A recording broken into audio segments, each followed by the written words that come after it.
இதை பார்த்து மக்கள் என்ன பேசுறாங்கன்னா, ஸ்டாலின் சொன்னதை மட்டுமல்ல சொல்லாததையும் செய்வார்.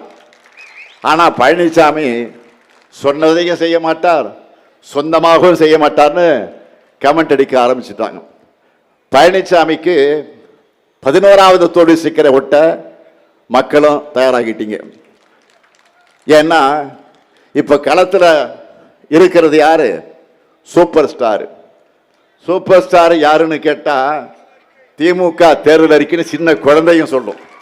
ஒரு பாட்டே இருக்கு, சூப்பர் ஸ்டார் யாருன்னு கேட்டா. ஞாபகம் இருக்கா? திமுக தேர்தல் அறிக்கைன்னு சின்ன குழந்தையும் சொல்லும்.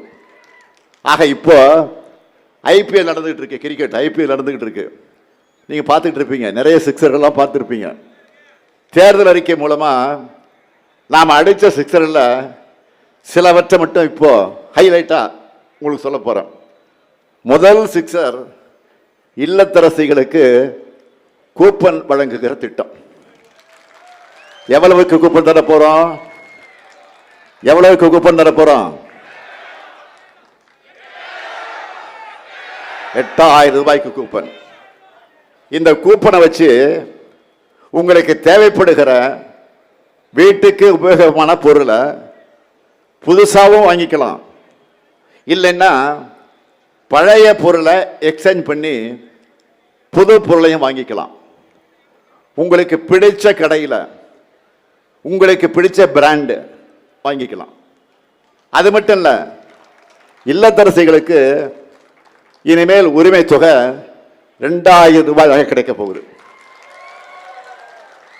அடுத்தடுத்த செக்ஷனில் வரிசையாக சொல்கிறேன். காலை உணவு திட்டம், குழந்தைகளோட பசியை போக்கக்கூடிய திட்டம். அது குழந்தைகளோட பசியை போக்குற திட்டம் மட்டும் இல்லை, இல்லத்தரசிகளுடைய பணிச்சுமையை குறைக்கிற திட்டம்.